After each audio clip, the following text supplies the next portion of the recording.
तो अब जहां अपन ने लास्ट लेक्चर छोड़ा था वहीं से करते हैं कंटिन्यू, राइट। तो मैंने आपसे कहा था जावा में अगर आपको प्रोग्राम डेवलप करना है तो तरीके आपके पास दो होते हैं। पहला तरीका, आप ये काम करें with the help of notepad, जो किसके लिए रिकमेंडेड है, जल्दी, किसके लिए रिकमेंडेड है? बिगनर्स के लिए। अगर आप लाइफ में पहली बार जावा पढ़ रहे हैं, इट्स बेटर आप वाया नोटपैड एक एक स्टेप के थ्रू गुजरें, जिसमें प्रोग्राम लिखना, कंपाइल करना, रन करना, सब आप करेंगे स्टेप बाय स्टेप। क्लियर? और अगर आप थोड़ा प्रोफेशनल की तरफ जाएं तो आपको ये काम नोटपैड की जगह करना चाहिए with the help of an IDE. Okay, IDEs जैसा मैंने कहा आपके सारे स्टेप को सिंप्लीफाई कर देंगे, सिंगल स्टेप में कर देंगे, और एक ही बार आपके प्रोग्राम को आप एक ही आईडी के अंदर तुरंत एक ही कमांड से कंपाइल भी कर लेंगे, रन भी कर लेंगे। तो आईडी आपकी प्रोग्रामिंग को सिंप्लीफाई कर देते हैं, आपके प्रोग्रामिंग को ईजी कर देते हैं। आपको उतने स्टेप्स नहीं लेने पड़ते जितने नोटपैड में लेने हैं, बट देन आईडी बहुत सारी इंटरनल डिटेल्स छुपा लेते हैं। आईडी बहुत सारी बातें आपसे हाइड कर लेते हैं जो एज अ बिगनर आपके लिए जानना जरूरी है अगर आप जावा की इंटरनल वर्किंग को समझना चाहते हैं तो। फिर मैंने आपसे कहा था अगर हम नोटपैड यूज करके जावा का प्रोग्राम लिखते हैं तो हमारे पास टोटल 3 स्टेप्स होते हैं। स्टेप नंबर 1 प्रोग्राम लिखना, जो आज हम करेंगे। स्टेप नंबर 2, लिखने के बाद अपने प्रोग्राम को आप कंपाइल करेंगे। अब आप अगर सी के बैकग्राउंड से हैं तो जब आप कंपाइल करते हैं तो वहां पर क्या जनरेट होता है? अगर आप सी के बैकग्राउंड से हैं तो आप बताइए, जब आप वहां कोड कंपाइल करते हैं तो क्या जनरेट होता है? Machine code. किस लैंग्वेज में? सी लैंग्वेज में, राइट। लेकिन in Java there is no machine code generated. In Java what gets generated is called as byte code. Okay, byte code की सारी कहानी मैं आपसे फर्स्ट लेक्चर में डिस्कस कर चुका हूं, एक बार फिर बताऊंगा जब हम इसका प्रैक्टिकल करेंगे। फाइनली जब आपके प्रोग्राम का बाइट कोड बन जाता है तो आप अपने प्रोग्राम को रन करेंगे, but we all know byte code run नहीं हो सकता क्योंकि बाइट कोड ऑपरेटिंग सिस्टम के समझ में नहीं आएगा। तो आपके प्रोग्राम के बाइट कोड को ऑपरेटिंग सिस्टम के अंडरस्टैंडेबल फॉर्मेट में कन्वर्ट करके उसे रन करवाना, it is the duty of another software in Java, and that software is basically called as interpreter. That software is basically called as interpreter. तो आपका third step होगा programme को run करना, जिसे जावा की टेक्निकल इंग्लिश में आप बोलेंगे अपने प्रोग्राम का परफॉर्म करना, इंटरप्रिटेशन। बताइए यहां तक क्लियर है सबको? कोई डाउट, कोई क्वेरी यहां तक? ठीक, चलिए अब हम आते हैं स्टेप नंबर 1 पे। फाइन जुनैद, मेरा वॉल्यूम इंक्रीज है, आप अपने एंड पे इंक्रीज करिए। At my and volume is full. बाकी लोगों को भी साउंड की प्रॉब्लम आ रही है क्या? क्या क्वेश्चन है सुमित?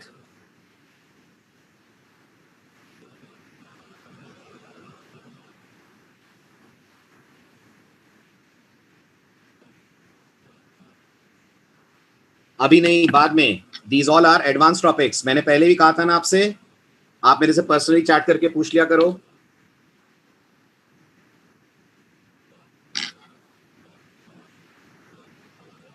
चलिए बढ़िया, आ गया।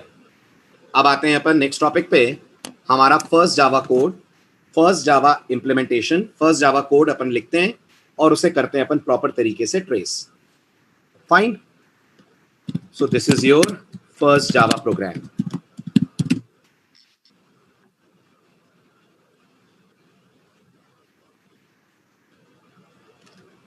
ठीक है, कोड लिख रहा हूं मैं, आप कोड ध्यान से देखना, फिर इसकी एक एक लाइन को करते हैं अपन trace.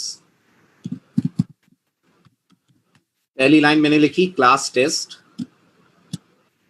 With in class test I have written public static void main. Within parenthesis of main I have mentioned string square bracket args. Inside main मैंने कहा system dot out dot println followed by the message welcome to Java. Curly braces closed, another curly brace closed. ये है आपका first programme. Right. अब शुरू करते हैं अपन इस प्रोग्राम की एक एक लाइन का ट्रेस, इस प्रोग्राम की एक एक लाइन का मतलब। सबसे पहले तो बताइए, आपने ऊप्स का बैकअप कर लिया कि नहीं करा? कर लिया। तो आकाश, आपको पहला वर्ड समझ नहीं आ रहा? Are you not able to understand ये क्या होता है? आ रहा है कि नहीं? आ रहा है ना? तो फिर आप क्यों कह रहे थे सिंटेक्स बिल्कुल समझ नहीं आ रहा? बिल्कुल समझ में नहीं आ रहा, ऐसा तो नहीं है। थोड़ा आ रहा है, थोड़ा नहीं आ रहा है। वो धीरे धीरे आएगा जैसे जैसे प्रोग्राम का एक्सप्लेनेशन आगे बढ़ेगा, राइट। चलिए तब सुनिए ध्यान से। सबसे पहली लाइन, अगर आपने ऑब्जेक्ट ओरिएंटेड प्रोग्रामिंग के बेसिक्स पढ़े हैं तो आपने सीखा होगा, ऑब्जेक्ट ओरिएंटेड प्रोग्रामिंग बोलती है जब भी आप कोई प्रोग्राम बनाएं, हमेशा अपने प्रोग्राम के अंदर आप क्लास डिजाइन करें। मैंने आपको जावा की प्रॉपर्टीज लिखाते वक्त कहा था, जावा फुल स्ट्रिक्ट तरीके से ऑब्जेक्ट ओरिएंटेड प्रोग्रामिंग के रूल्स आपको फॉलो करने को कहती है। तो आज से पहला रूल दिमाग में फिट कर लीजिए कि जब भी जावा में आप प्रोग्राम शुरू करेंगे, the first line in your code which you are going to write is the keyword class. गौर करिएगा, ये जावा का कीवर्ड है और इसके बाद आप अपनी क्लास को कोई भी नाम प्रोवाइड करेंगे। अगर आपने सिर्फ सी पढ़ी है तो आपने देखा होगा, हम लोग सी में प्रोग्राम शुरू करते हैं मेन से। सी में मेन क्या होता है? जल्दी बोलिए, सी में मेन क्या होता है? Main is a function. But Java C की तरह प्रोसीजर ओरिएंटेड लैंग्वेज नहीं है। Java is an object oriented language, और किसी भी ऑब्जेक्ट ओरिएंटेड लैंग्वेज में सबसे पहले जो चीज बनाई जाती है वो होती है क्लास। आई होप आपने ऊप्स का बैकअप कर लिया होगा, ऊप्स का रिफ्रेशर कर लिया होगा, वह आपने सीखा होगा कि क्लास किस तरीके से करते हैं अपन डिजाइन। तो जावा के अंदर हम क्लास लिखेंगे और उसके बाद क्लास का नाम लिखेंगे। अब आपको क्लास के नाम में एक स्पेशल चीज नजर आ रही होगी, मैंने पहला अल्फाबेट क्लास के नाम में कैपिटल रखा है। क्या आप इस बात को नोट कर पा रहे हैं? टेस्ट का टी आपको कैपिटल दिख रहा है।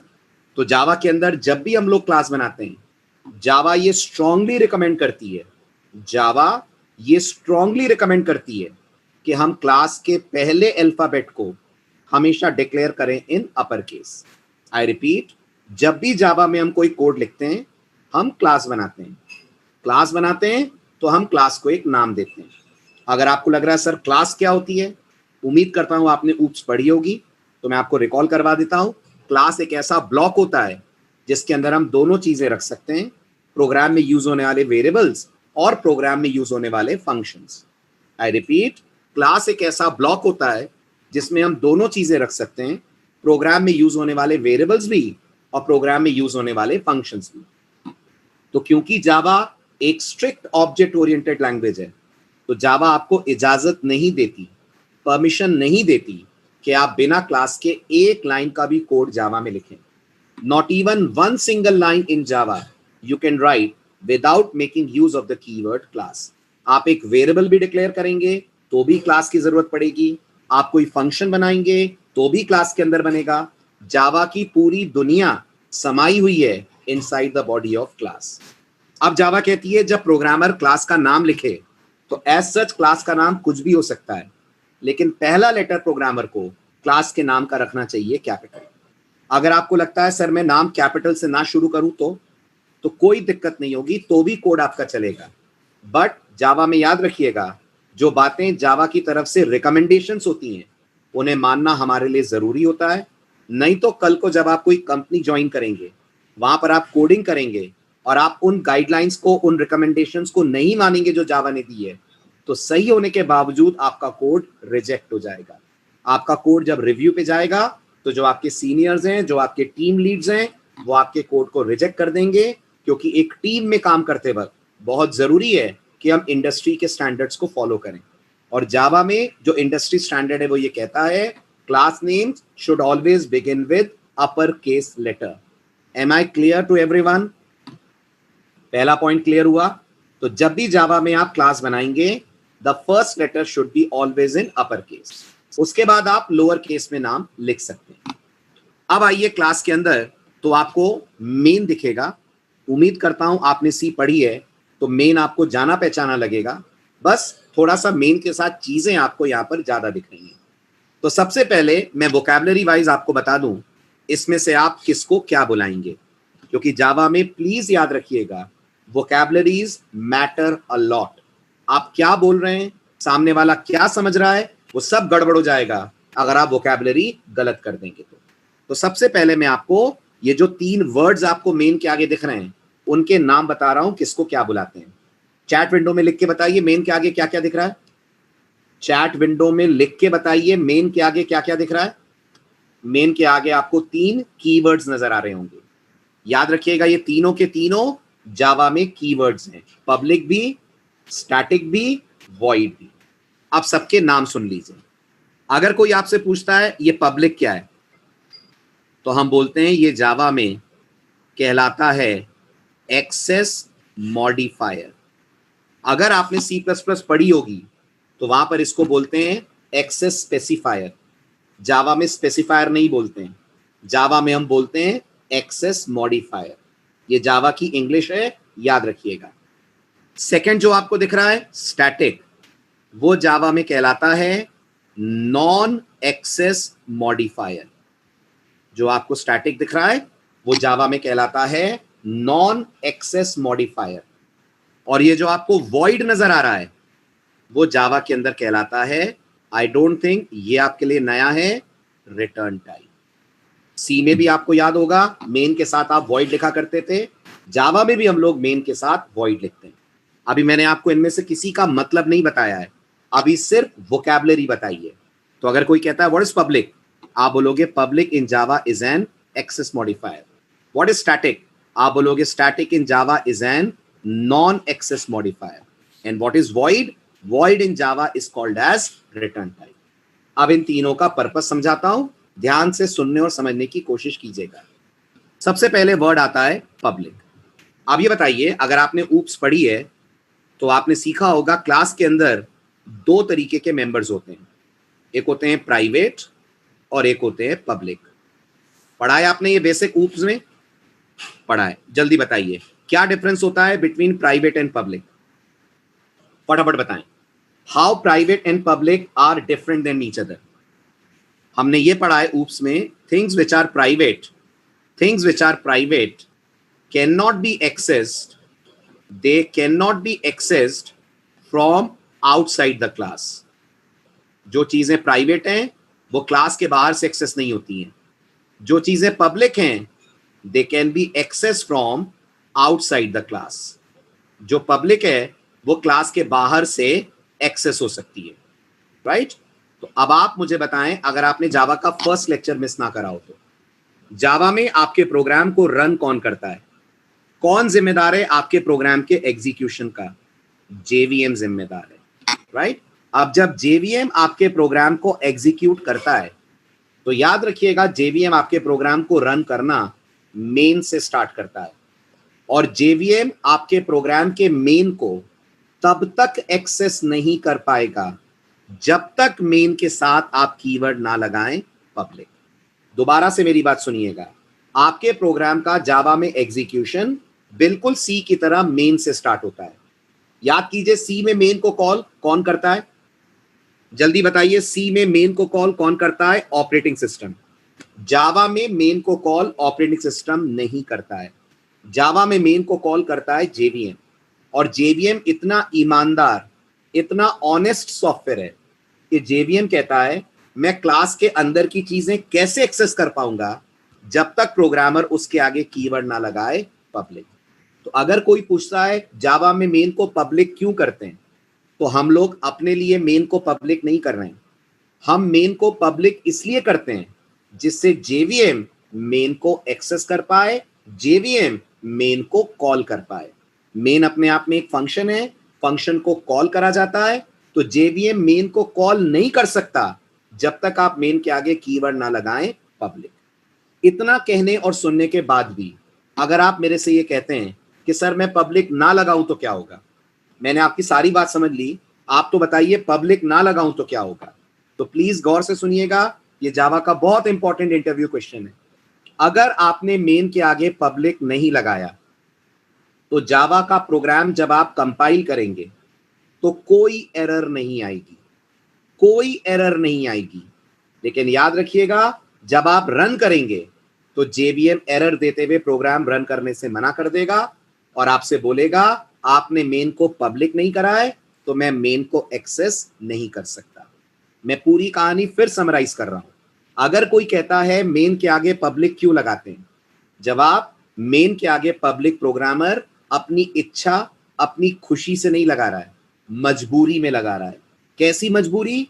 ये मजबूरी कि अगर मेन पब्लिक नहीं होगा तो JVM जो कि क्लास के बाहर बैठा है वो मेन को एक्सेस कैसे कर पाएगा, मेन तक पहुंच कैसे पाएगा। तो JVM कहता है अगर आप चाहते हैं मैं मेन को कॉल करूं, और याद रखिएगा कोई सेकंड चॉइस भी नहीं है। ये भी मत सोचिएगा सर इसके अलावा कोई और तरीका है कि मेन चल जाए, नहीं, यही एकमात्र तरीका है। तो JVM कहता है अगर मैं मेन को कॉल करूंगा तो पहले मेन मुझे नजर तो आए, और क्लास के अंदर की चीजें क्लास के बाहर से तब विजिबल होती हैं, तब नजर आती हैं जब उनके साथ एक्सेस मॉडिफायर लगाया जाए पब्लिक। अब ये बिल्कुल मत सोचिएगा कि सर क्या जावा में हर फंक्शन को पब्लिक करते हैं, जी नहीं, जावा में हर फंक्शन को JVM कॉल नहीं करता। जावा में JVM कॉल करता है मेन को, तो मेन का पब्लिक होना जरूरी है। अगर आपको लग रहा है सर इस टेस्ट क्लास में मैंने एक शो नाम का फंक्शन बनाया, तो क्या होगा शो नाम के फंक्शन के साथ पब्लिक लगाऊं कि प्राइवेट लगाऊं? मैं कहूंगा कुछ भी लगा दीजिए, आप पब्लिक लगाइए, प्राइवेट लगाइए, आपकी मर्जी है, क्योंकि शो को JVM कॉल नहीं करेगा लेकिन मेन को JVM कॉल करेगा। और JVM कहता है अगर मैं कॉल कर रहा हूं मेन, तो प्लीज मुझे मेन विजिबल करवाओ, और मेन उसको विजिबल तब होगा जब मेन के आगे कीवर्ड लगा होगा पब्लिक। क्या ये पॉइंट समझ आया कि नहीं आया?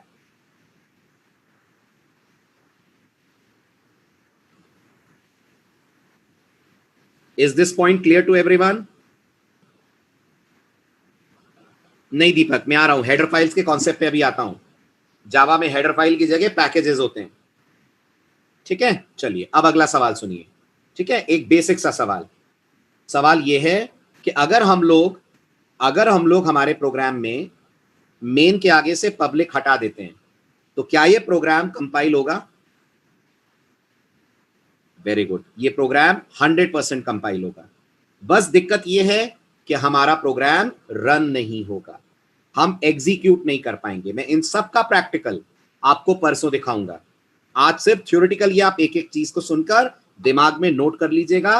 वैसे कॉपी पेन लेके नोट करने की भी जरूरत नहीं है, ये सब स्लाइड्स में है, और स्लाइड मैंने ऑलरेडी शेयर कर दी है आपसे, तो टेलीग्राम ग्रुप में आप देख सकते हैं, वो स्लाइड ऑलरेडी है और गूगल क्लासरूम पे भी अपलोडेड है। आप सिर्फ यहाँ ध्यान से मेरी बात सुनो और ढेर सारे डाउट्स पूछो, ठीक है। तो अगर हम मेन के आगे से पब्लिक हटा देते हैं तो क्या ये जावा में सिंटैक्स एरर गिना जाएगा?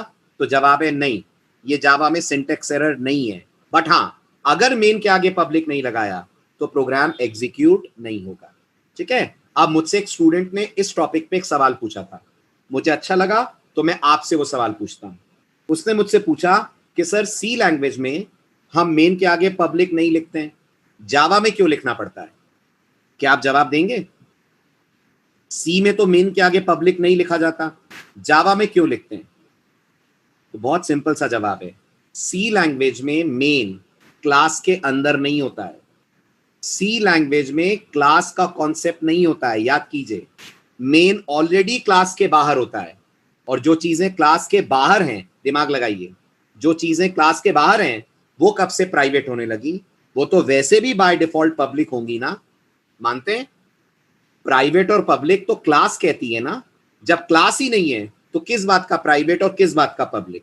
इसलिए सी से कंपेयर मत करिए जावा के मेन को। सी का मेन विदाउट क्लास बनता है, और जावा में मेन छोड़िए, आप ये लाइन तक बिना क्लास के नहीं लिख सकते। क्या आप सबको पता है ये लाइन क्या कर रही है? क्या आप सबको पता है ये लाइन क्या कर रही है जो मैंने लिखा है? ये वेरिएबल डिक्लेरेशन है, और जावा में फंक्शन बनाना तो दूर की बात, एक वेरिएबल तक आप डिक्लेयर नहीं कर सकते जावा में outside the body of the class. अगर क्लास के बाहर कुछ भी करा आपने, जावा एक सेकंड नहीं लगाएगी और प्रोग्राम में दे देगी एरर। तो क्योंकि जावा में क्लास बनाना जरूरी है, तो हर चीज को डंप करना पड़ता है क्लास के अंदर, सबको पैक करना पड़ता है क्लास के अंदर। और क्लास के अंदर इसलिए रख रहे हैं ताकि जावा के रूल्स फॉलो हो पाए, और क्योंकि मेन क्लास का पार्ट है मेन क्लास के बाहर से एक्सेस नहीं होगा जब तक हम लोग मेन के आगे पब्लिक कीवर्ड ना लगाएं। Okay, am I clear? Class के आगे पब्लिक हम आगे पढ़ेंगे, क्लास के आगे पब्लिक किसी दूसरे कारण से लगाते हैं, और ये तब समझ पढ़ेंगे जब हम पैकेज पढ़ेंगे। What is your good name? Can I get know your name? Sky P, आपका नाम क्या है बेटा? एक्चुअल नाम क्या है आपका?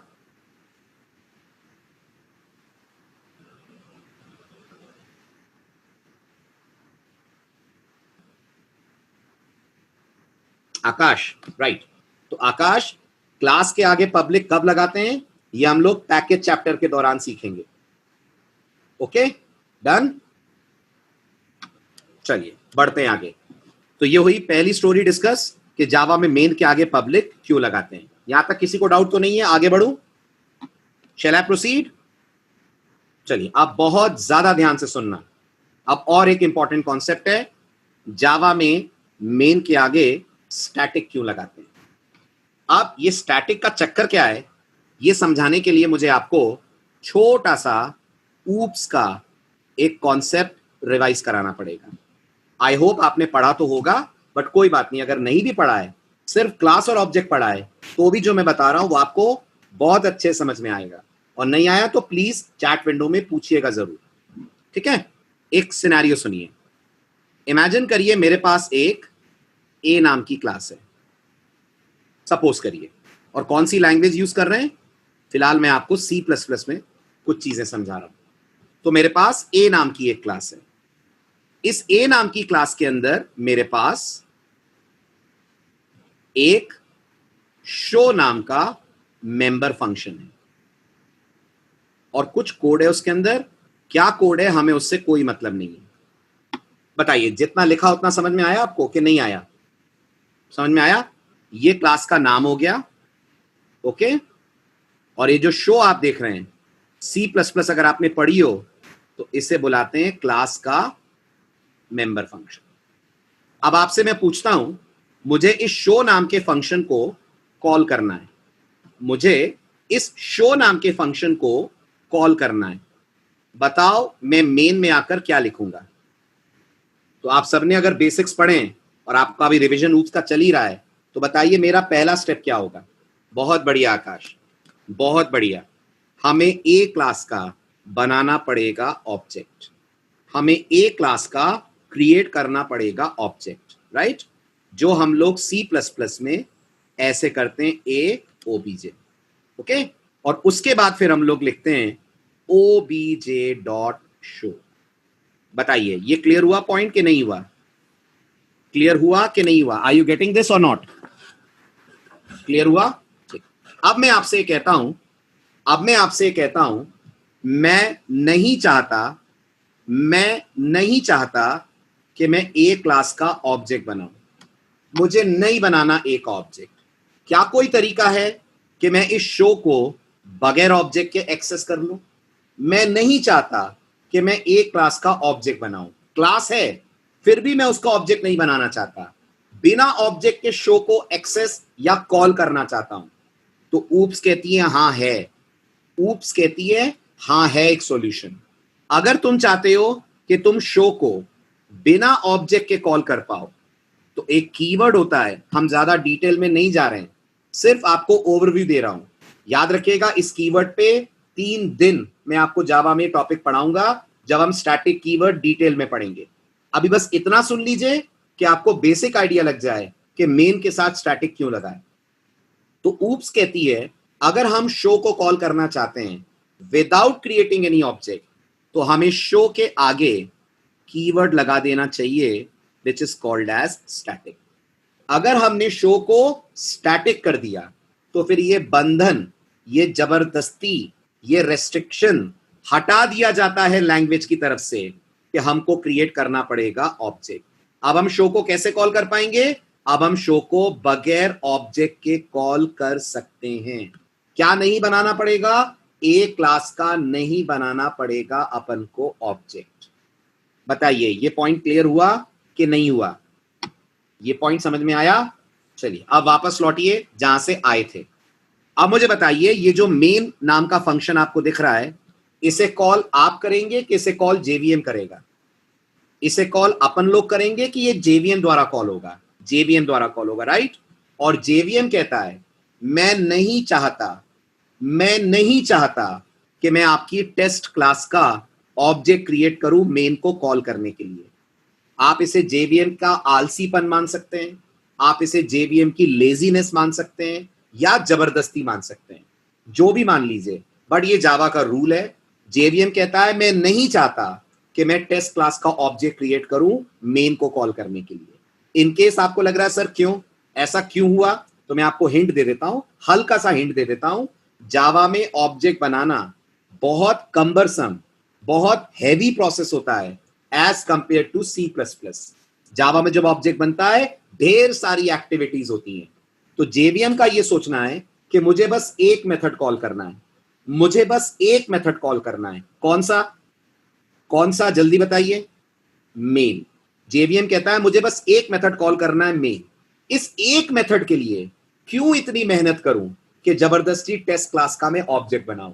चलो मैं प्रोग्रामर से बोलता हूं, जैसे वो मेन के साथ पब्लिक लगा रहा है वैसे वो मेन के साथ स्टैटिक भी लगाए। यानी अगेन मैं आपके नोटिस में डालूंगा, स्टैटिक भी हम हमारी खुशी से नहीं लगा रहे हैं, हम हमारी इच्छा से नहीं लगा रहे हैं, मजबूरी में लगा रहे हैं। क्योंकि जेवीएम कहता है अगर मेन स्टैटिक नहीं हुआ तो मैं मेन को कॉल नहीं कर सकता हूं, मैं मेन को कॉल नहीं कर सकता हूं। तो मेन का पब्लिक होना, मेन का स्टैटिक होना दोनों जरूरी है, ताकि जेवीएम इजी वे में, सिंपल तरीके से मेन को कर सके कॉल। ये भी मत सोचिएगा सर अगर स्टैटिक हम लोग नहीं लगाएंगे। यस दीपक, जेवीएम सिर्फ मेन को कॉल करता है, और भी कॉल करता है वो चीजें, लेकिन शुरुआत मेन से होती है, पहला कॉल जेवीएम मेन को देता है। ओके दीपक, ठीक है। अब वापस अपनी बात पे आता हूं मैं। तो आप ये बिल्कुल मत सोचिएगा कि सर अगर हम लोग स्टैटिक नहीं लगाएंगे तो क्या जेवीएम ऑब्जेक्ट बना लेगा। मान लीजिए हम जेवीएम की बात नहीं मानते हैं और ऑब्जेक्ट हम स्टैटिक नहीं लगाते हैं, तो क्या वो ऑब्जेक्ट बना लेगा मेन को कॉल करने के लिए? नहीं बनाएगा। तो अगर मैं मेन के आगे से स्टैटिक हटा दूं तो कोड कंपाइल, जल्दी बोलिए, कोड कंपाइल हो जाएगा लेकिन एग्जीक्यूट नहीं होगा। तो मेन के आगे पब्लिक और स्टैटिक जावा के कंपाइलर की जिद नहीं है, मेन के आगे पब्लिक और स्टैटिक जावा के जेवीएम की जिद है। कंपाइलर नहीं बोलता कि पब्लिक स्टैटिक लगाओ, कंपाइलर कहता है भाई वॉइड मेन लिख दो, मैं तो तब भी कोड कंपाइल कर दूंगा, बिल्कुल सी की तरह। लेकिन जेवीएम कहता है ये कौन सा मेन है जिसके आगे ना पब्लिक है ना स्टैटिक है, ना मुझे मेन दिखेगा, ना मैं मेन को कॉल कर पाऊंगा बगैर ऑब्जेक्ट बनाए। तो हमें दोनों कीवर्ड मेन के साथ लगाने पड़ते हैं, पब्लिक भी और स्टैटिक भी। अगर हमने ये कीवर्ड मिस करे कोड कंपाइल जरूर होगा, बट गौर कीजिएगा कोड रन नहीं करा जाएगा। Am I clear with this?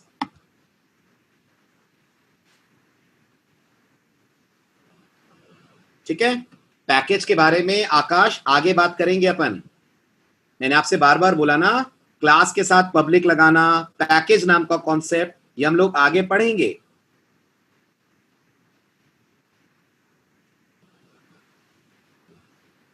Static लगाकर करेंगे शुभम। सी प्लस प्लस भी तो कहती है ना, ये सी प्लस प्लस से ही तो मैं कॉन्सेप्ट आपको समझा रहा हूं। सी प्लस प्लस ने ही तो कहा है कि अगर आप शो के आगे स्टैटिक लगा देंगे तो डायरेक्ट कॉल कर सकते हैं आप शो को बिना ऑब्जेक्ट बनाए। वही कॉन्सेप्ट जावा मानती है, वही कॉन्सेप्ट बाकी लैंग्वेजेस भी मानती हैं। पाइथन भी ऐसा ही कहती है, अगर आपने पाइथन करी हो तो, राइट। ये यूनिवर्सल कॉन्सेप्ट है, दुनिया की हर ऑब्जेक्ट ओरिएंटेड लैंग्वेज कहती है अगर क्लास पे डिपेंडेंसी खत्म करनी हो, ऑब्जेक्ट पे डिपेंडेंसी खत्म करनी हो रादर, तो आप मेथड को, फंक्शन को स्टैटिक कर दो। हो गया शुभम क्लियर? आगे बढ़ू? ठीक है। आप सुनिए ध्यान से, पब्लिक और स्टैटिक के बारे में दो जरूरी बातें। क्या पब्लिक स्टैटिक हटाए जा सकते हैं? क्या पब्लिक स्टैटिक हटाए जा सकते हैं? यस और नो? जल्दी बोलिए। नहीं हटाए जा सकते। हटा देंगे तो कंपाइल होगा लेकिन रन नहीं होगा, है ना। बस आप इनकी पोजीशन स्वैप कर सकते हैं, बस आप इनकी पोजीशन स्वैप कर सकते हैं। समझ में आ रहा है? इसका मतलब बुद्धि दौड़ाइए, जावा में इसका मतलब मेन दो तरह से लिखा जा सकता होगा। अगर आपको मेरी बात समझ आ रही है तो समझ पा रहे हैं? जावा में आप मेन ऐसे भी लिख सकते हैं, public static void main, right, string args, और जावा में आप मेन ऐसे भी लिख सकते हैं, स्टैटिक पब्लिक वॉइड मेन। इन दोनों कीवर्ड्स को हटा तो नहीं सकते, बट इनकी पोजीशन आपस में हम स्वैप जरूर कर सकते हैं। दोनों जावा में बिल्कुल वैलिड डिक्लेरेशंस माने जाएंगे, either you write public static और you write static public. Am I clear? आई बात समझ में यहां पर? ठीक है। और एक चीज नोटिस करिएगा, सी प्लस प्लस के कंपैरिजन में बोल रहा हूं, सी प्लस प्लस में अपन जब पब्लिक लिखते हैं तो पब्लिक के साथ ये कोलन लगाते हैं। क्या ये कोलन कंपलसरी है सी प्लस प्लस में? यस, सी प्लस प्लस में ये कंपलसरी होता है, जावा में नहीं होता है, याद रखना। जावा में अगर पब्लिक के साथ कोलन लगा दिया तो जावा दे देती है एरर। तो जावा में बस पब्लिक लिखते हैं, no colon is applied in Java. Am I clear? आगे बढ़ू? चलिए, तो पहले दोनों कीवर्ड्स आपके कंप्लीट, पब्लिक और स्टैटिक की कहानी होगी। अब आगे बढ़ते हैं, तीसरे कीवर्ड पे आते हैं, which is void. I don't think आपने अगर प्रोग्रामिंग करी है तो आपने वॉइड कभी ना सुना हो। बताइए, what does the word void mean? Void का मतलब नथिंग होता है, राइट? नथिंग को और सिंपल भाषा में बोलूं तो नथिंग का मतलब नो वैल्यू। और मैंने आपसे बोला वॉइड रिटर्न टाइप है, करेक्ट? तो मेन के आगे वॉइड लिखकर हम ये बता रहे हैं जेवीएम को कि मेन जेवीएम को कोई वैल्यू रिटर्न नहीं करेगा। अगेन, आप अगर सी लैंग्वेज के बैकग्राउंड से हैं तो आपने देखा होगा वहां वॉइड मेन लिखते थे, वैसा ही वॉइड मेन आप जावा में भी लिखते हैं। तो वॉइड लिखकर आप ये इंडिकेट कर रहे हैं कि मेन जेवीएम को कोई वैल्यू रिटर्न नहीं करेगा। और अगर आपने सी डबल प्लस पढ़ी है तो आपने इस बात को नोटिस करा होगा, सी डबल प्लस में हम लोग इंट मेन लिखते थे और लास्ट में क्या लिखते थे? सी डबल प्लस में मेन के लास्ट में क्या लिखा जाता था? लिखा जाता था रिटर्न 0। जावा में ऐसा नहीं चलेगा, जावा में ऐसा नहीं चलेगा। जावा में मेन की एक ही रिटर्न टाइप होती है और वो रिटर्न टाइप होती है वॉइड। क्या बताता है मेन वॉइड लिखकर? ये बताता है कि वो जेवीएम को कोई वैल्यू रिटर्न नहीं करेगा। अगेन मैं आपको बोलूंगा, इस गलतफहमी में मत आइएगा कि सर जावा में हम जितने भी फंक्शंस बनाएंगे सबके साथ पब्लिक स्टैटिक वॉइड लगेगा। ऐसा कतई कतई नहीं है। ये रेस्ट्रिक्शन जबरदस्ती सिर्फ मेन के साथ है। जब हम अपना फंक्शन बनाएंगे हम डिसाइड करेंगे उसकी रिटर्न टाइप इंटीजर रखनी है कि बूलियन रखनी है कि कैरेक्टर रखनी है, उसे प्राइवेट करना है, पब्लिक करना है, स्टैटिक करना है, नहीं करना है, ये सब हम तय करेंगे। लेकिन मेन के लिए हम कुछ तय नहीं करते, चीजें पहले से डिसाइडेड हैं, हम सिर्फ उन चीजों को फॉलो करते हैं। तो मेन की विजिबिलिटी फिक्स है। बताइए क्या होगी जल्दी? मेन की विजिबिलिटी क्या होगी?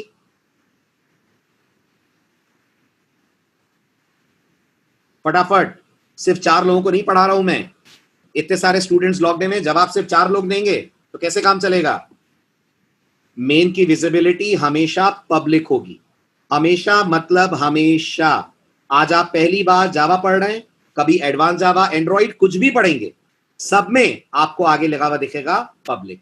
नंबर 1। नंबर 2, स्टैटिक मेन को ऑब्जेक्ट इंडिपेंडेंट बनाता है, यानी ये मेन की नेचर है कि मेन ऑब्जेक्ट पे डिपेंड नहीं करता। जेवीएम बगैर ऑब्जेक्ट के मेन को कॉल करना चाहता है तो कंपल्शन है कि प्रोग्रामर मेन को स्टैटिक करेगा। थर्ड है वॉइड। वॉइड क्या बताता है? जल्दी बताइए, वॉइड क्या बताता है? वॉइड बताता है मेन कोई वैल्यू रिटर्न नहीं करेगा। अब फिर से मेरा आपसे सवाल, क्या मैं इस वॉइड की जगह कुछ और लिख सकता हूं? क्या मैं इस वॉइड की जगह इंट लिख सकता हूं? नहीं लिख सकता हूं।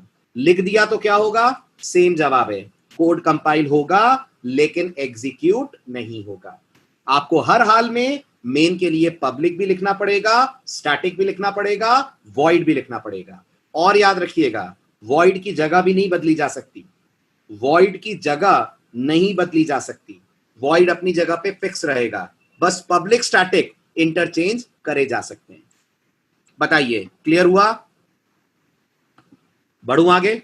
चलिए, अब मैं बहुत देर से एक गलत वोकैबुलरी यूज कर रहा हूं, अब उस वोकैबुलरी को बोलना बंद कर देते हैं। आपने ध्यान दिया होगा पिछले आधे घंटे में मैंने कम से कम 10 बार बोला होगा कि मेन क्या है, मेन क्या है, फंक्शन। आप ये शब्द अपनी डिक्शनरी से निकाल दीजिए जावा पढ़ते वक्त, ये शब्द अपनी डिक्शनरी से निकाल दीजिए जावा पढ़ते वक्त। जावा का कहना है जावा में फंक्शंस नहीं होते हैं, तो फिर मेन को क्या पढ़ेंगे? जावा कहती है मेरे यहां जिनके साथ पैरेंथेसिस लगता है उन्हें फंक्शन नहीं पढ़ते, उन्हें पढ़ा जाता है मेथड। ये जावा की इंग्लिश है। अगेन आपको लग सकता है सर खाली नाम का ही तो फर्क है, बट यकीन मानिए इंटरव्यूज में नाम तक आपके आंसर को गलत करवा देगा अगर सब सही बोला और वोकैबुलरी यानी नाम आपने गलत यूज कर लिया। तो अगर किसी ने आपसे पूछा what is main in Java, never say main is a function, always say main is a method. अगर आपको लग रहा है ऐसा क्यों, फंक्शन बोलने में क्या प्रॉब्लम है, तो प्रोग्रामिंग कहती है, प्लीज सुनिएगा ध्यान से, प्रोग्रामिंग कहती है जो चीजें क्लास का पार्ट नहीं है और उनके साथ पैरेंथेसिस है वो फंक्शंस कहलाते हैं। जो चीजें क्लास का पार्ट नहीं है और उनके साथ आप पैरेंथेसिस लगा रहे हैं वो फंक्शन कहलाते हैं। लेकिन जो चीजें क्लास के अंदर हैं वो फंक्शंस नहीं हैं, they are better known as methods, they are better known as method. जैसे आप C++ वाले एग्जांपल पे चलिए, अगर मैं आपसे पूछूं क्या शो क्लास के अंदर बना है, क्या ये क्लास का पार्ट है, तो आप बोलोगे हाँ, तो शो को क्या बुलाएंगे? शो को हम बुलाएंगे, अगर बिल्कुल स्ट्रिक्ट वोकैबुलरी ऊप्स की यूज करें, स्ट्रिक्ट वोकैबुलरी, तो शो को बुलाएंगे हम लोग मेथड। और अगर मैं बोलूं अच्छा मेन क्या है, तो आप मेन को यहां जी भर के बुला सकते हैं फंक्शन, क्योंकि मेन क्लास का हिस्सा यहां पर नहीं है। तो ऊप्स कहती है things which are a part of the class they are not called functions, they are always called methods. तो जावा में फंक्शंस नहीं होते। बताइए क्यों नहीं होते, बताइए क्यों नहीं होते? क्योंकि अब मैं आपको इस क्लास में ये चौथी पांचवी बार बोल रहा हूं, nothing in Java, nothing in Java lives outside the class. Java में क्लास के बाहर दुनिया ही एग्जिस्ट नहीं करती है। तो जब क्लास के बाहर दुनिया एग्जिस्ट ही नहीं करती है तो फंक्शन कैसे एग्जिस्ट कर सकता है? फंक्शन भी तो क्लास के अंदर आएगा। And I am telling you again and again, जब क्लास के अंदर फंक्शन आता है वो फंक्शन नहीं रह जाता, वो ऊप्स की दुनिया में बन जाता है method. Are you getting this? समझ आ रही है मेरी बात?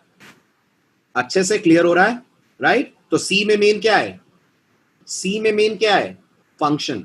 C++ में मेन क्या है? फंक्शन। बट जावा में मेन फंक्शन नहीं है, Java main is a method. Okay, अब अगला पॉइंट आता है, नाम मेन ही क्यों दे रहे हैं? नाम मेन ही क्यों दे रहे हैं? उसका रूल सी से इनहेरिट हुआ है। जब सी में प्रोग्राम रन होता था तो सबसे पहले कहां से रन होता था? सी में जब प्रोग्राम रन होता था तो मेन से रन होता था। आज भी सी का प्रोग्राम रन होता है तो मेन से होता है। आज भी C++ का प्रोग्राम रन होता है तो मेन से होता है।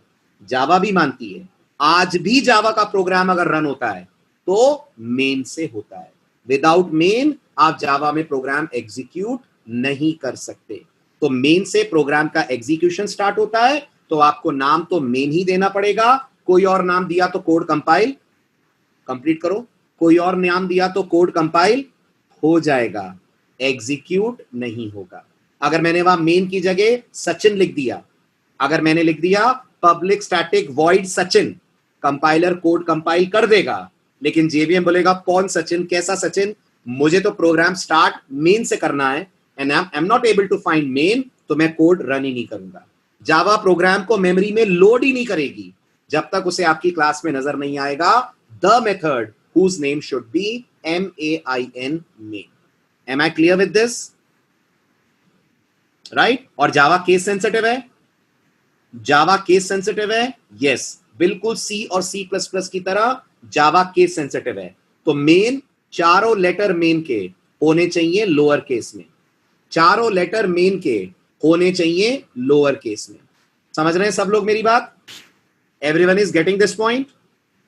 क्लियर? और ये बिल्कुल मत सोचिएगा सर 100% समझ में नहीं आया, कोई दिक्कत नहीं है, थोड़ी पेशेंस रखिए। जावा है ही ऐसी कि पहली बार में इतनी सारी चीजें दिखती हैं कि बिगनर थोड़ा सा कंफ्यूज हो जाता है, लेकिन जैसे जैसे हफ्ता भर बीतेगा आप इन सब में कंफर्टेबल हो जाएंगे। अभी शॉर्ट में समराइज कर देते हैं, आप जवाब देना। लेट मी सी आप तक मेरी बात सही पहुंची है कि नहीं, एक एक लाइन में आंसर देना। Why we write public, why we write public with main, main के साथ पब्लिक क्यों लिखते हैं? Type your answers. Very good, very good. So that JVM can access it from outside the class. पूरा जवाब interview में क्या दोगे? So that JVM can access it from outside the class, right? Number 2, why we write static, why we write static with main? So that JVM can access main without creating any object, so that JVM can access main without creating any object। और notes बिल्कुल मत लिखिएगा सब slides में, सिर्फ सुनते चलिए और डाउट्स पूछते चलिए। Number 3, why do we write void, why do we write void with main? so that main JVM को ये कन्वे करे कि मुझसे कोई वैल्यू तुम्हें वापस नहीं मिलेगी। main does not want to return any value to JVM, so main says its return type is void।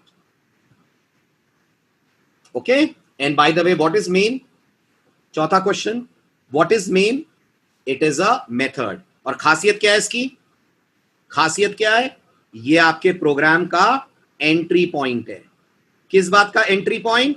Entry point of execution, right? और एग्जीक्यूट करता कौन है? एग्जीक्यूट करता है JVM। तो क्योंकि JVM प्रोग्राम एग्जीक्यूट करेगा, वो एग्जीक्यूट करना स्टार्ट ही करेगा फ्रॉम दैट लाइन जिस पे टाइटल डाला होगा आपने MAIN में। क्लियर? आगे बढ़ू? चलिए, अब आ रहा है पैरेंथेसिस। ठीक है, अब मुझे बताइए, अगेन आपसे एक छोटा सा सवाल प्रोग्रामिंग का पूछता हूं। किसी भी फंक्शन के साथ जब पैरेंथेसिस लगते हैं और उसके अंदर यहां कुछ डेटा दिखता है, तो ये डेटा क्या कहलाता है? बहुत बढ़िया, शाबाश, वेरी गुड। ये डेटा कहलाता है आर्ग्यूमेंट्स या पैरामीटर्स। हालांकि हल्का सा फर्क दोनों में है, बट अभी के लिए अपन इनको एक मानते हैं। ये कहलाता है आर्ग्यूमेंट या पैरामीटर्स। तो जो आप मेन के पैरेंथेसिस में लिखा हुआ देख रहे हैं ना, string square bracket ARGS, string square bracket ARGS, ये देख रहे हैं ना? अगर कोई पूछता है यार ये क्या है इतना लंबा चौड़ा, तो आप बोलोगे ये जो इतना लंबा चौड़ा दिख रहा है ये मेन के कहलाते हैं आर्ग्यूमेंट्स। अभी इससे ज्यादा मैं आपको इसके बारे में कुछ नहीं बताऊंगा, क्योंकि आज बहुत जल्दी हो जाएगा अगर इसके बारे में मैंने आपसे डिटेल्स डिस्कस करी। बस आपको 2 बातें बताता हूं। नंबर 1, अगर कोई बोलता है ये कुछ स्पेशल टाइप के आर्गुमेंट्स हैं क्या, तो बिल्कुल हैं। इन्हें जावा की इंग्लिश में हम लोग बुलाते हैं कमांड लाइन आर्ग्यूमेंट। बिल्कुल मत सोचिएगा सर ये क्या है, ये तो कभी सुना ही नहीं।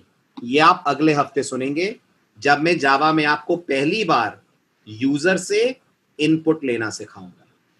जब मैं आपको जावा में पहली बार यूजर से इनपुट लेना सिखाऊंगा। बस इतना याद रख लीजिए, ये लिखना जरूरी है। अगर आपने इसे नहीं लिखा फिर पुराना पॉइंट आ जाएगा। अगर आपने इसे नहीं लिखा, कोड कंपाइल होगा लेकिन कोड एग्जीक्यूट नहीं होगा। कोड कंपाइल होगा लेकिन कोड एग्जीक्यूट नहीं होगा। जावा कोड यानी JVM कोड रन करने से मना कर देगा अगर मेन आपने बिल्कुल C++ की तरह, गौर कीजिए, C++ की तरह बिल्कुल ब्लैंक छोड़ा। C++ में मेन का आर्ग्यूमेंट ब्लैंक होता है, कुछ नहीं होता है, बट जावा में रखना पड़ता है, मजबूरी में रखना पड़ता है, और ये मजबूरी JVM की तरफ से दी गई है और वो हमने लिखा है स्ट्रिंग स्क्वायर ब्रैकेट ARGS। अब ये भी सुन लीजिए इसमें ये तीनों क्या है। ठीक है, सुन लीजिए ध्यान से, ये तीनों अपने आप में क्या है। बता रहा हूं। यही रहता है कि कुछ और रहता है। और आप लोग अपने क्वेश्चंस पब्लिकली पूछिए प्लीज। नंदिता आपके क्वेश्चंस पब्लिक कर दीजिए ताकि सबको पता चले मैं किस सवाल का जवाब दे रहा हूं। ओके, चलिए सुनिए ध्यान से। अब और एक बात बताता हूं आपको स्ट्रिंग स्क्वायर ब्रैकेट ARGS के बारे में। पहली बात तो मुझे लगता है आप भी पहचान जाएंगे अगर आप ध्यान से इस लेक्चर को सुन रहे हैं।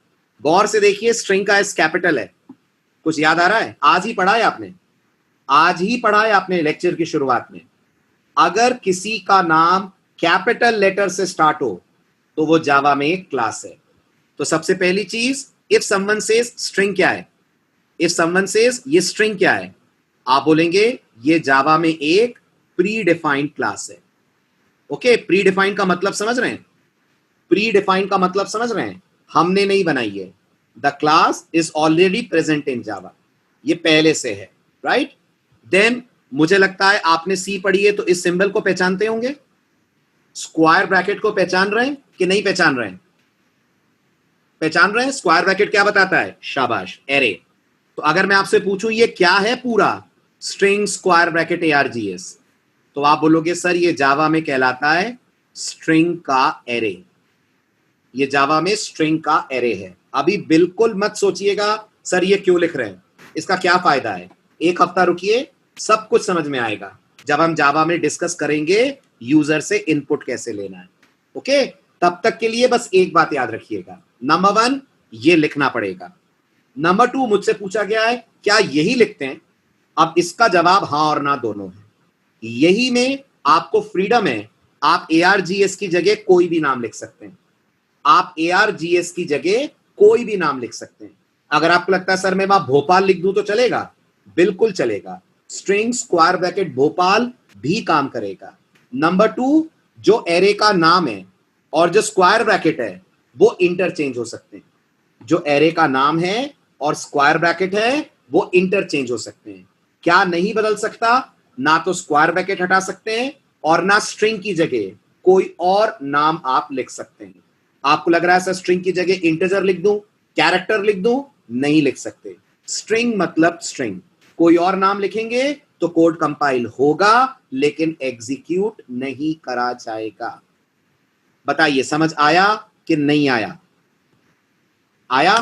अगर आया तो आप मेरे एक और सवाल का जवाब दें। A very popular interview question. What are valid declarations for the method main in Java? बताइए, मेन जावा में कितनी तरह से डिक्लेयर करा जा सकता है? टेल मी, और जल्दी बताना। ना ना ना ना ना ना ना नहीं नहीं नहीं, मेन जावा में 4 तरह से डिक्लेयर होता है, वैसे तो 5 होता है बट 5वां आपको बाद में बताऊंगा। 4 तरह से होता है जितना अभी पढ़ा है। पहला, we can write public static void main string square bracket ARGS, तरीका नंबर 1। तरीका number 2, we also can write, अभी आपने पढ़ा public static can be made static public, मानते हैं? ठीक, ये 2 तो पढ़ ही लिए थे, अभी आपने 2 और सुने। Number 3, we can also write it as public static void main string ARGS square bracket. मैंने आपसे कहा ना स्क्वायर ब्रैकेट और एरे का नाम इंटरचेंज हो सकता है। डिड आई से दिस? सुना था आपने? यस। और चौथा, आप इसी को पब्लिक स्टैटिक की जगह स्टैटिक पब्लिक करके भी कर सकते हैं, स्ट्रिंग स्क्वायर ब्रैकेट ARGS की जगह स्ट्रिंग ARGS स्क्वायर ब्रैकेट। समझ में आया? Everyone is getting my point? ठीक है, अब एक और बात सुनिए आपकी जनरल नॉलेज के लिए। जावा कब बनी थी? जावा कब बनी थी? तो ये जो आप 4 डिक्लेरेशंस देख रहे हैं ये 1996 से चले आ रहे हैं। ये 4 तरीके का मेन 1996 से चला आ रहा है। 1996 में जावा का कौन सा वर्जन आया था? JDK 1.0। ओके, और जब जावा का वर्जन 5 आया, जब जावा का वर्जन 5 आया, कब आया? 2005 के आसपास। ओके, तब से एक और मेन अलाउ करा उन्होंने। तो आपको बहुत सारी किताबों में एक और मेन दिखेगा और उसके पैरेंथेसिस में आपको लगे हुए दिखेंगे एग्जैक्टली 3 डॉट्स। उसके पैरेंथेसिस में आपको लगे हुए दिखेंगे एग्जैक्टली 3 डॉट्स। मैं ये वाला मेन भी आपको पढ़ाऊंगा लेकिन कुछ दिनों के बाद। आपके कानों में इसलिए डाल रहा हूं क्योंकि आप कोई बुक या यूट्यूब पे कभी कोई वीडियो देख रहे हो या कोई इंटरनेट पे आर्टिकल पढ़ रहे हो और वहां मेन में स्क्वायर ब्रैकेट की जगह डॉट दिखे तो आप परेशान ना हो कि सर आपने तो बताया नहीं और मैंने तो देखा मेन के साथ डॉट भी लगता है। तो मेन के साथ डॉट भी लगता है, लेकिन ये फीचर जावा में 2005 से आया था और मैं ये फीचर आपको आगे पढ़ाऊंगा। इट इज वैलिड तरुण। अभी तो 2020 चल रहा है ना, 2005 ऑनवर्ड्स आया है ना ये। ऑफ कोर्स जावा 14 में भी वैलिड होगा। तो आप बताइए मेन के कितने ऑप्शंस, आप बताइए मेन लिखने के कितने ऑप्शन जावा में टोटल? 5 option, right. और इसमें किसको क्या बोलते हैं वो भी मैं आपको बता दूं ताकि आपको कोई दिक्कत ना हो, कम से कम वोकैबुलरी में। ये मैंने आपसे क्या कहा था, इनको जावा में क्या पढ़ा जाएगा? अगर आप ध्यान से सुन रहे हो तो इन सबको पढ़ा जाएगा कमांड लाइन आर्ग्यूमेंट। एक वर्ड मैंने आपको ये बोला था, this is called command line argument, right.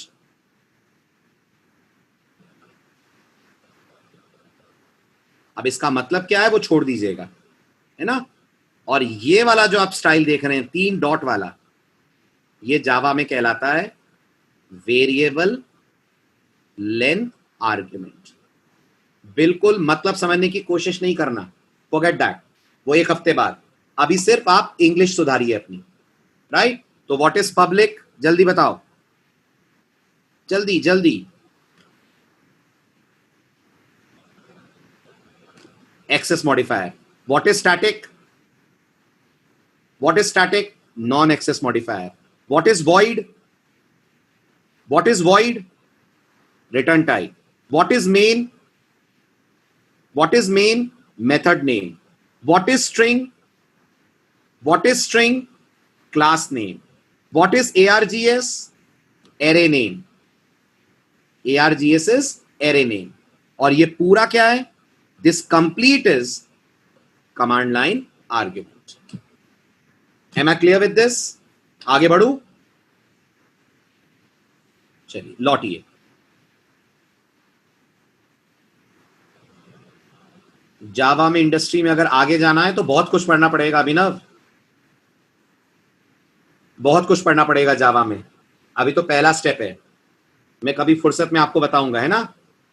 अभी तो बहुत लंबे समय तक मिलना है अपन को, है कि नहीं।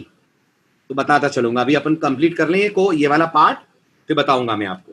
बीच में कभी 5 मिनट निकाल के जावा का कैरियर पाथ आपसे डिस्कस करूंगा कि जावा में बेसिक से लेकर एडवांस तक कहां तक जा सकते हैं। बिल्कुल जरूरत नहीं है कंफ्यूज होने की, बिल्कुल जरूरत नहीं है ना। पहले आप यहां पढ़ लो, फिर मैं आपको बताऊंगा, इस कंफ्यूजन को करूंगा सॉल्व में। चलिए आगे बढ़िए। अब आइए मेन के अंदर।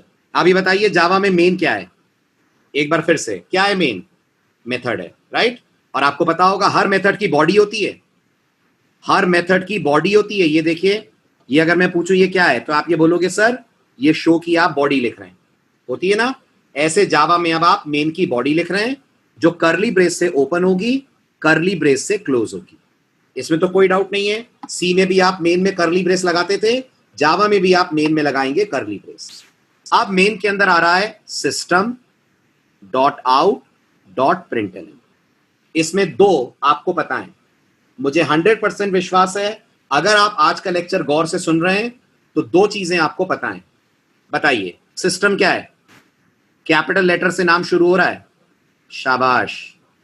सिस्टम जावा की प्री डिफाइंड क्लास है और प्रिंटलन के साथ पैरेंथेसिस है, पैरेंथेसिस। तो प्रिंटलन क्या है जल्दी बताओ? वेरी गुड, प्रिंटलन जावा का एक प्री डिफाइंड मेथड है। प्रिंटलन जावा का एक प्री डिफाइंड मेथड है, ठीक है। और ये वेलकम टू जावा क्या है? ये वो टेक्स्ट है जो आप स्क्रीन पे करवाना चाहते हैं डिस्प्ले। इसका मतलब प्रिंटलन का जावा में वही रोल है जो रोल सी लैंग्वेज में प्रिंटफ का है, जो रोल C++ में सी आउट का है। और अगर किसी ने पाइथन पढ़ी हो तो पाइथन में ये काम कौन करता है? पाइथन में ये काम प्रिंट करता है।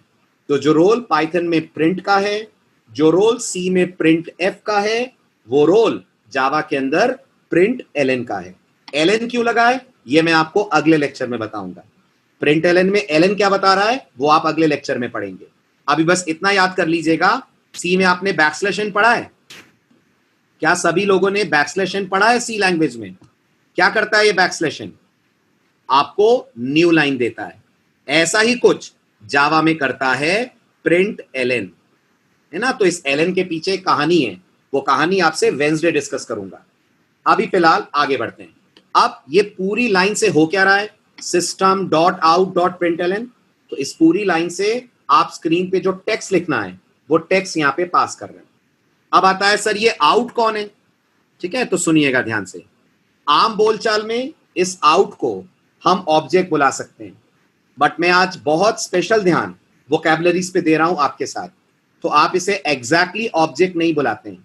ये जावा में ऑब्जेक्ट नहीं कहलाता, ये जावा में कहलाता है object reference. Instead of calling कि ये ऑब्जेक्ट है, ऑलवेज से ये ऑब्जेक्ट रेफरेंस है। अगेन डाउट आएगा, सर क्या फर्क होता है ऑब्जेक्ट और ऑब्जेक्ट रेफरेंस में? एक हफ्ते बाद जब मैं आपको इनपुट लेना सिखाऊंगा, उसी दिन पहली बार आपको पढ़ाऊंगा जावा में what are objects and what are object reference. तब तक मैं नहीं चाहता कि किसी के सामने आप गलत बोलें, फिर वो कहेगा कि आप गलत जगह सीख रहे हैं चीजें। अगर आपसे ज्यादा किसी को जावा आती है और उसने आपसे पूछा आउट क्या है और आपने बोल दिया ऑब्जेक्ट है, जो 90% स्टूडेंट्स करते हैं, तो आपका आंसर गलत है। ये ऑब्जेक्ट नहीं कहलाता, ये वोकैबुलरी वाइज कहलाता है ऑब्जेक्ट रेफरेंस। अभी के लिए इतनी ज्यादा डिटेल में ना जाते हुए बस इतना मान लीजिए, सिस्टम एक क्लास है, आउट एक ऑब्जेक्ट रेफरेंस है, प्रिंट एलएन एक मेथड है। अगला डाउट, करते क्या है तीनों मिलकर? ये तीनों मिलकर स्क्रीन के ऊपर टेक्स्ट प्रिंट करने का काम करते हैं। अभी भी दिमाग में क्वेरी आ सकती है, सर सिर्फ प्रिंट एलएन क्यों नहीं लिख रहे हैं? सी में तो हम सिर्फ प्रिंट एफ लिखते हैं, तो जावा में सिर्फ प्रिंट एलएन क्यों नहीं लिख रहे हैं? उसके पहले सिस्टम और आउट क्यों लगा रखा है? तो वो भी समझ में आएगा जब हम ऑब्जेक्ट ओरिएंटेड प्रोग्रामिंग आगे एक हफ्ते बाद डिटेल में पढ़ेंगे। अभी बस मान लीजिए आप डायरेक्ट प्रिंट एलएन लिखेंगे तो जावा एरर दे देगी, क्योंकि जावा में हर मेथड किसी ना किसी क्लास का पार्ट है। जावा में हर मेथड किसी ना किसी क्लास का पार्ट है। मैं बार बार आपसे कहूंगा, आप ये लाइन नहीं भूलना, इसे घोल के पी जाओ। जब तक जावा पढ़ोगे ये लाइन बहुत मदद करेगी। Nothing in Java lives outside the class. इसलिए जावा में आप डायरेक्ट नहीं लिख सकते प्रिंट एलएन, सी में लिख सकते थे, जावा में नहीं लिख सकते, क्योंकि प्रिंट एलएन खुद एक क्लास का पार्ट है। इसलिए उसके साथ इतने डॉट वॉट लगे हुए आपको दिख रहे हैं, system dot out dot print LN. बताइए सबको समझ आ रहा है? ठीक है, अब आखिरी सवाल मैं आपसे पूछता हूं, ठीक है? वो सवाल आप सबको आना चाहिए। मेन मेथड है? जल्दी बताइए। मेन मेथड है? हाँ। और प्रिंट एलएन भी मेथड है? प्रिंट एलएन भी मेथड है, हाँ। तो प्रिंट एलएन के साथ सेमीकोलन क्यों है और मेन के साथ क्यों नहीं है? बहुत पुराना सवाल है, आपने सी में इसका जवाब पढ़ा होगा। क्योंकि मेन को हम लोग डिफाइन कर रहे हैं, और जब हम किसी मेथड को डिफाइन करते हैं हम उसके साथ सेमीकोलन कभी नहीं लगाते। और प्रिंट एलएन को डिफाइन नहीं कर रहे हैं, क्या कर रहे हैं प्रिंट एलएन को हम लोग? क्या कर रहे हैं हम लोग प्रिंट एलएन को? हम लोग प्रिंट एलएन को कॉल कर रहे हैं। और जब कॉल करते हैं, जावा भी सी की तरह मानती है, लास्ट में आना चाहिए सेमीकोलन। नहीं लगाएंगे सेमीकोलन प्रिंट एलएन के साथ तो क्या होगा? नहीं लगाएंगे प्रिंट एलएन के साथ सेमीकोलन तो क्या होगा? प्रोग्राम दे देगा सिंटेक्स एरर। अब की बार प्रोग्राम कंपाइल भी नहीं होगा। अभी तक तो मैं कह रहा था कंपाइल होगा, रन नहीं होगा, अब तो मैं कह रहा हूं कंपाइल भी नहीं होगा अगर गलती से हम प्रिंट एलएन के साथ सेमीकोलन लगाना भूल गए। क्लियर? आ रहा है समझ में? ठीक है, एक और बात आपके नोटिस में डाल रहा हूं। जब आपने सी डबल प्लस का ऊप्स पढ़ा होगा, आई होप आपने रिफ्रेशर कर लिया है, आपने देखा होगा सी डबल प्लस में क्लास के बाद सेमीकोलन लगाते हैं। सी डबल प्लस में क्लास बंद करते हैं तो सेमीकोलन लगाते हैं। जावा में गौर करिए, नहीं लगाते। जावा में गौर करिए, no semicolon is applied at the end. Class के खत्म होने पर कोई सेमीकोलन नहीं आता है। अगर आपको लग रहा है सर क्यों नहीं आता है, क्या रीजन है अपन सेमीकोलन नहीं लगा रहे हैं, तो मैं आपको बता दूं, जावा में सेमीकोलन इसलिए नहीं आता है क्योंकि हम क्लास डिफाइन कर रहे हैं। और सी प्लस प्लस में हम बोलते हैं हम क्लास डिफाइन नहीं कर रहे हैं। सी प्लस प्लस में हम लोग बोलते हैं ये पूरा कोड क्लास को डिक्लेयर कर रहा है, राइट? इसलिए जावा में सेमीकोलन नहीं आता है क्लास के एंड में, जबकि सी प्लस प्लस में सेमीकोलन आता है। सी प्लस प्लस में सेमीकोलन ना लगाया आपने तो कंपाइलर दे देता है एरर। समझ आ रही है बात?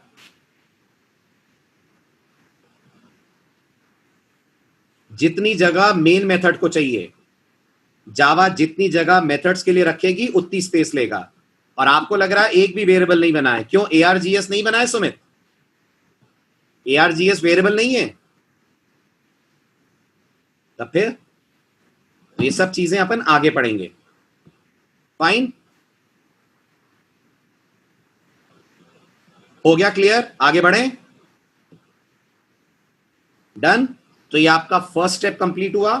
इसमें मैंने आपको अभी नहीं समझाया है स्ट्रिंग ARGS क्यों लिखते हैं, वो पेंडिंग है, एक वीक बाद बताऊंगा। और अभी हमने एग्जैक्ट रिलेशन सिस्टम आउट और प्रिंटलन का नहीं पढ़ा है, बस अभी इतना पता है system.out.println लिखने से जो टेक्स्ट हम इसको देंगे वो टेक्स्ट स्क्रीन के ऊपर हो जाएगा डिस्प्ले। बताइए, पहले प्रोग्राम का एक्सप्लेनेशन समझ आ रहा है सबको?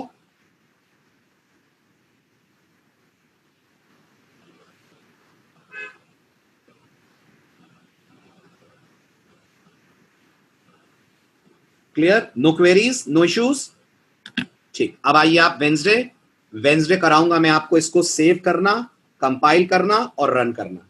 वेंसडे का लेक्चर आज से भी ज्यादा क्रूशियल है, वेंसडे प्रैक्टिकल होगा, so make sure you don't miss the class.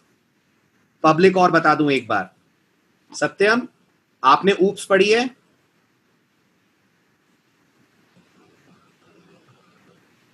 पढ़िए ना? तो आपने अगर ऊप्स पढ़ी है तो आपने ये अच्छे से सुना होगा, जब भी हम कोई क्लास बनाते हैं, क्लास के मेंबर्स प्राइवेट करे जा सकते हैं और पब्लिक करे जा सकते हैं। सुना है आपने?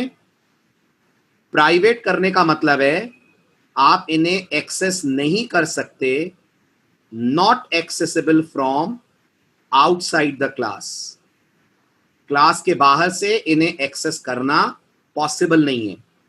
और जब आप पब्लिक करते हैं, अपन कहते हैं they can B accessed from outside the class. तो सत्यम मुझे एक छोटे से सवाल का जवाब दो, अगर मैं C++ की बात करूं, आप देख रहे हो मैंने इस शो के साथ पब्लिक लगाया हुआ है, ठीक है? क्योंकि मैंने इसको पब्लिक करा है तभी मैं इसे मेन से एक्सेस कर पाऊंगा। अगर मैंने यहां से पब्लिक हटा दिया तो सत्यम बताओ शो क्या बन जाएगा? शो ए क्लास का कैसा मेंबर बन जाएगा? शो ए क्लास का प्राइवेट मेंबर बन जाएगा। और जो चीजें प्राइवेट होती हैं क्या वो क्लास के बाहर से एक्सेस होंगी? नहीं होंगी ना? अब आ जाओ जावा पे, मुझे बताओ क्या JVM हमारी क्लास के अंदर बैठा है? क्यों सत्यम, क्या JVM हमारी क्लास के अंदर बैठा है? नहीं बैठा है ना? JVM हमारी क्लास के बाहर बैठा है। अगर JVM क्लास के बाहर बैठा है और उसे मेन को एक्सेस करना है तो वो मेन कैसे देख पाएगा जब तक हम मेन के आगे कीवर्ड ना लगाएं पब्लिक। हाँ पार्थ, ARGS की जगह कोई भी नाम चलेगा।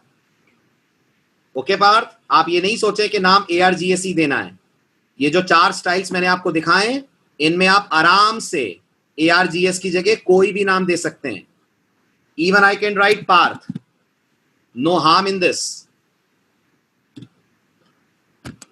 Okay Parth, are you getting this?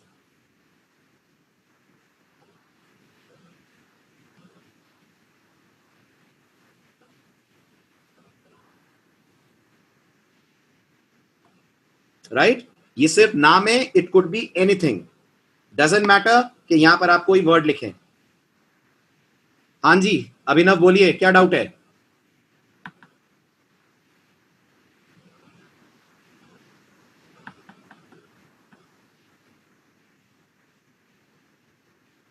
Java and Python वो मैं आगे बताऊंगा बेटा, थोड़ा पढ़ तो लो जावा, फिर समझाऊंगा ना। अभी तुम शॉर्ट में आंसर चाह रहे हो, शॉर्ट में अगर आप आंसर चाह रहे हो, अगर आप फ्यूचर की बात करते हो, आज से 5 साल बाद की, तो पाइथन। अगर एज अ फ्रेशर इंडस्ट्री में जा रहे हो तो जावा। अगर एज अ फ्रेशर जा रहे हो इंडस्ट्री में तो जावा आपके बेल्ट में होनी चाहिए, आपके रेज्यूमे में दिखनी चाहिए, क्योंकि अधिकतर कंपनीज का कुछ ना कुछ पार्ट कनेक्टेड होगा with technologies based on Java, चाहे वो मोबाइल से कनेक्टेड हो, चाहे वो वेब से हो, चाहे वो डेस्कटॉप से हो। ठीक है, और वैसे अगर मैं कहूं तो आपको दोनों पढ़नी चाहिए एज अ स्टूडेंट, क्योंकि फ्यूचर में जावा पाइथन दोनों का बहुत इंपॉर्टेंट रोल है। फिर भी अगर आपको लगता है सर एक बता दीजिए, तो my first preference will be Java. ठीक है, उसके रीजंस मैं आपको आगे बताऊंगा। ओके अभिनव, चलिए बाय बाय, टेक केयर। आइए परसों लेते हैं इससे आगे। ठीक, ओके बाय बाय।